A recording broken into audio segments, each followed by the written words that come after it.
Hola queridos amigos, estamos una vez más en Chela y el Colibrí, les habla el Colibrí y estamos en su sección Cuéntenos su historia. Hoy tenemos a un invitado muy especial que habíamos tenido anteriormente, pero que teníamos muchas cosas en el tintero y él muy amablemente nos accedió a esta invitación. Él se llama Esteban o Sergio Esteban Pico, ¿verdad? Sí, Roberto, ¿cómo estás? Buenas noches. ¿Qué más, querido? ¿Todo bien? ¿Mucho frío? Mucho frío hoy en la capital, hoy bastante frío nos acompaña. Ah, bueno, sí, bueno, si ustedes los que son de acá de Bogotá sienten frío, imagínense nosotros. Así que, bueno, ahí nos calentamos con este cuento que vamos a referir sobre las comunicaciones y la influencia que tienen en las masas. Bueno, Vale, cuéntame un perfecto. poco sobre esa evolución o de dónde salió el poder tan grande que tienen las comunicaciones. Bueno, Roberto, si tú lo miramos desde un aspecto fundamental, las comunicaciones han acompañado a la humanidad desde la escritura, ¿sí? Han sido parte fundamental del mismo desarrollo del ser humano.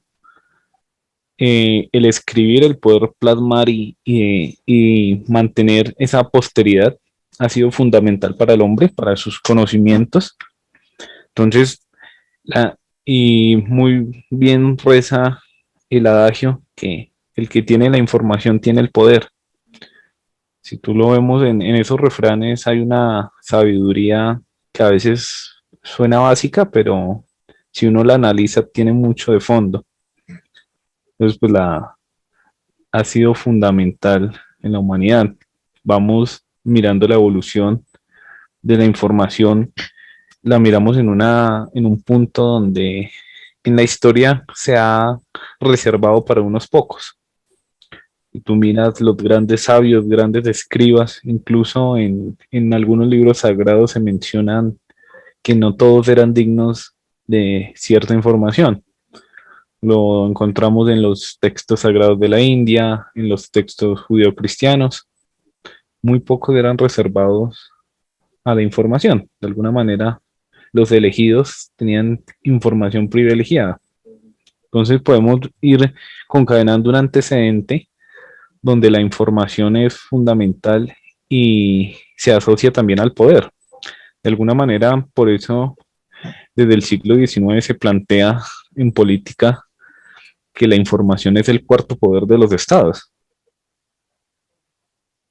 Y, y en una era más como en la que vimos, donde la información está a un clic o a un buscador de distancia, pues imagínate el poder que ha adquirido.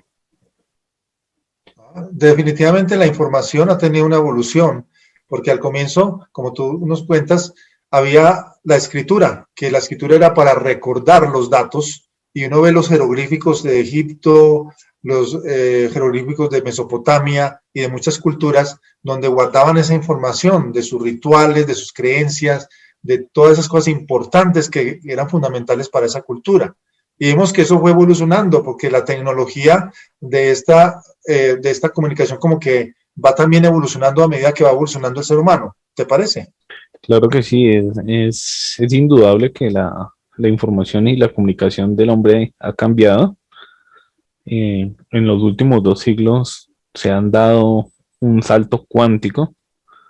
Si miramos la información a esta fecha, hace un siglo, que era por cables estáticos y todavía muy dependiente de la movilización a caballo, que eran pues las cartas, fundamentalmente era el medio para transmitir información, el periódico, ha cambiado mucho.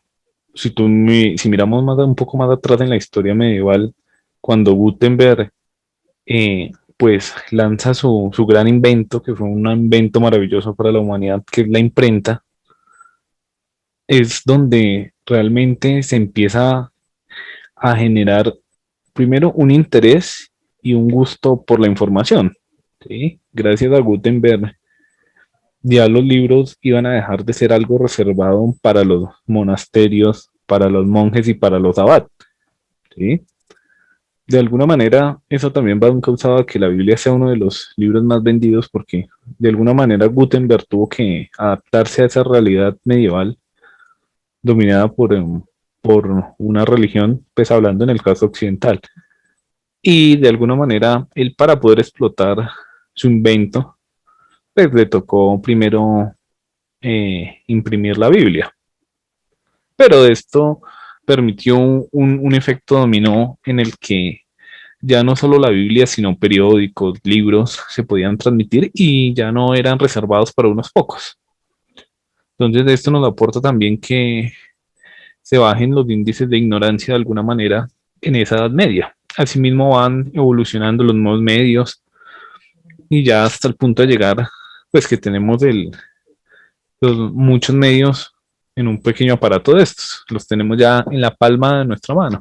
Que además dicen que el libro físico tiende a desaparecer, pero mucha gente ama los libros todavía, y porque no es lo mismo uno leer por un PDF en computador que tener su libro y subrayarlo y volver otra vez a la otra página y la comodidad de tenerlo y tenerlo presente. ¿Qué opinas tú de eso? ¿De Bueno, pronto se pues podrá perder la costumbre? no, no creo. Pues digamos que pues por cuestiones ecológicas se entiende que el papel y todo lo que conlleva pues la impresión de un libro, pero si me preguntas a mí, un libro es como, con una persona es como la relación entre dos amantes, ¿sí? Una relación romántica en la que tú acaricias el libro, él te da, te comunica. No siempre y no todos los días tenemos la misma relación con ese amante de páginas y páginas, porque no todos los días tenemos la misma disposición, pero sí es una relación mágica en que el libro te permite muchas comodidades que no te va a permitir un PDF. En el momento en que no haya internet o luz, pues va el libro y la vela va a sonar un plan bastante romántico. Sí. De alguna manera, el libro es algo que no es muy difícil que se pierda tan inmediatamente porque el libro ha marcado la historia de la humanidad. De pronto se transforme, sí, claro que sí, como todo, nada es estático en el universo, pero el libro conserva alguna magia clásica que siempre nos va a evocar un buen recuerdo. ¿Hay alguna diferencia entre la información y la comunicación? ¿Toda información no es comunicación y toda comunicación no es información? ¿Qué podrías decir? Bueno, como lo planteas, la información y la comunicación sí es bastante diferente. Si lo miramos primeramente, no toda información es comunicable. Si hay algo cierto es que hay información clasificada, selectiva, y no es para todos, como, como todo en la vida, no para toda la gente son ciertos gustos. Entonces, asimismo la información. Si miramos ya en la era más moderna, se clasifica la información y nos clasifican por qué información nos interesa.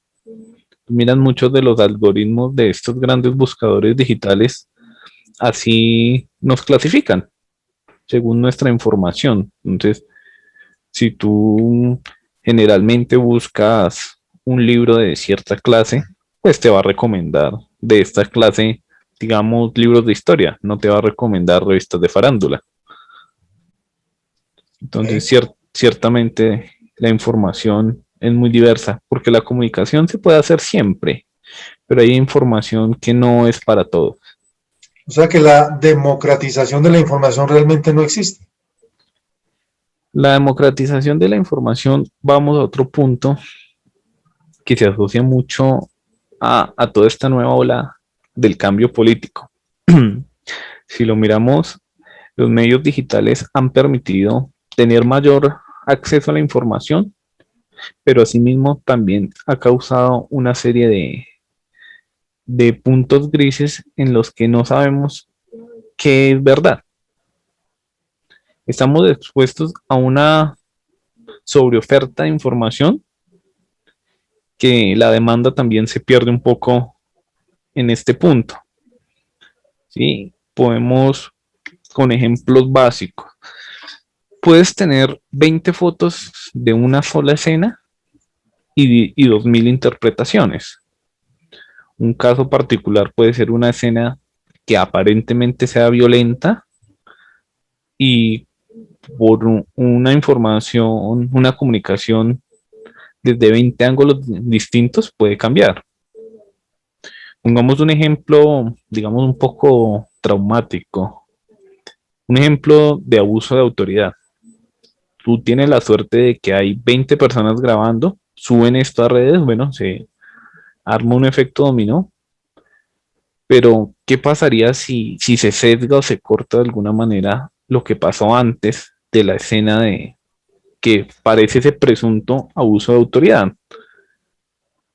Si miramos que muchas veces en estos casos que se sacan de contexto, hay un antes que nunca se muestra, dejando siempre una parte como la villana o la víctima cuando de pronto la conjunción de los hechos no nos llevan a que fuera así. Entonces esto también nos lleva a una suerte de cómo saber qué es verídico y qué no. De alguna manera, el acceso a no quedarnos con un solo punto de vista nos abre mucho la visión, pero también tenemos que aprender a no quedarnos con una sola versión, sino tratar de buscar el panorama completo, que es lo más importante. Los políticos han aprovechado mucho lo que es en sí la propaganda, porque la propaganda ha hecho que las masas se muevan y se tomen decisiones con los líderes que han aprovechado esta propaganda, donde muestran a un líder que se muestra casi como un dios a veces, y que omnipotente, omnipresente, y que gracias a ello muchas personas han llegado al poder. Claro, es evidente que la propaganda es fundamental. Lo hemos visto en muchos aspectos de la historia, el mito, la leyenda. Si tú miras, de pronto, espero no aburrir a tus seguidores con mi amor por la historia y el pasado, pero desde incluso grandes casos como el Gran Khan en Mongolia, Genghis, y su nieto Kublai Khan, vemos que ellos alimentaron mucho de ese mito de esos guerreros inmortales, y el gran temor que inspiraba era precisamente para eso. Ese rumor también es parte del juego político y del juego del poder. Si vamos en casos más modernos, podemos marcar un antecedente con el señor Joseph Goebbels, que fue ministro de propaganda de Adolf Hitler, del Tercer Reich, también fue ministro de Cultura, y lo asociaron estos dos ministerios en uno solo. Entonces, imagínate, propaganda y cultura en uno solo. Entonces, la propaganda de la cultura, cómo apegarse a ese pasado alemán, a esa cultura, y volver al líder, a Hitler, un símbolo en todos los sentidos para la sociedad. Que además Hitler aprovechó el cine y realmente las propagandas políticas tenían mucho que ver con sus grandes concentraciones, donde él hacía esos debates y donde hacía sus discursos y esos movimientos fuertes y esa voz Claro, de él y ese orgullo que proyectaba a la gente. claro, si tú miras un aspecto fundamental de esa comunicación de los grandes líderes, primeramente en esa, digamos, en esa era de los dictadores, que sería esa era entre los 30 y el año 45, es una suerte de grandes dictadores. Entonces tú miras un aspecto fundamental para estos líderes es el balcón y el atrio. Son dos elementos que no se pueden separar del discurso político de estos años. Miras, Mussolini y sus grandes muestras histriónicas van a aparecer desde el balcón. Por el lado de Hitler va a ser su atrio, su gran atrio, y las hordas de personas escuchándolo. De esta misma suerte tenemos que que líderes ven en Stalin, en Hitler, cómo mantener ese liderazgo, cosa que lo va a copiar Mao y Stalin a su manera. Van a ver una buena forma de llegar a la masa de esta manera. El señor Goebbels, si lo apartamos de a quién servía, era un personaje extremadamente brillante en su campo, un pionero del marketing político, un hombre que le aportó a Hitler mucha de esa histriónica y mucha de esa forma de orar y de encantar al pueblo y a la masa, llegándole de esta manera. Los sutiles cambios en la voz, de acentuar ciertas palabras, es parte de su trabajo, de generarle un sentimiento a la masa. Entonces tenemos una suerte de era dorada para los ademanes, para el discurso de esta manera.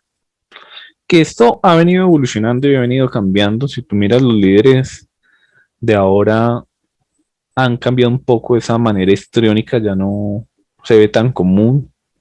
Realmente se ve muy agresiva en la actualidad. Interpreta que es algo muy agresivo. Se han cambiado. Entonces tú miras ahora, por ejemplo, muchas de estas redes sociales nuevas y todas estas redes de entretenimiento y ocio se han vuelto parte del marketing político. Lo vemos incluso en el caso del presidente electo del Ecuador, el señor Lazos, aprovechó mucho estas redes sociales, aprovechó sobre todo TikTok y todo esto. ¿Por qué? Porque el nuevo target de la política son los jóvenes y una forma de llegarles es por estas redes sociales. Digamos que la evolución de la comunicación es que el target que quieren llegar ahora los políticos no está enfocado en ese grandes discursos y oratorias de horas y horas, donde los parecían los hombres de hierro, incansables en su palabra. Ahora son mensajes muy cortos. Y en vez de un target de horas y horas de un gran discurso, son mensajes muy cortos y bombardear a los jóvenes. Es lo que se ha cambiado. Pero lo que hablábamos al comienzo, la comunicación no siempre va a ser información. La información de todas maneras de estos targets no es la misma a la que los políticos dirían a una reunión que para ellos les parezca mucho más seria o con personas mucho mayores, porque cambia la información que van a dar y el cómo. Mientras va a ser una reunión más formal o un discurso más extenso para poblaciones de pronto un poco mayores o especializadas, mientras que para los jóvenes va a ser un target más rápido. Me contabas que el presidente Roosevelt usaba mucho las comunicaciones y como él tenía el problema del polio, pues lo mostraron de forma estratégica para que no se notara su problema.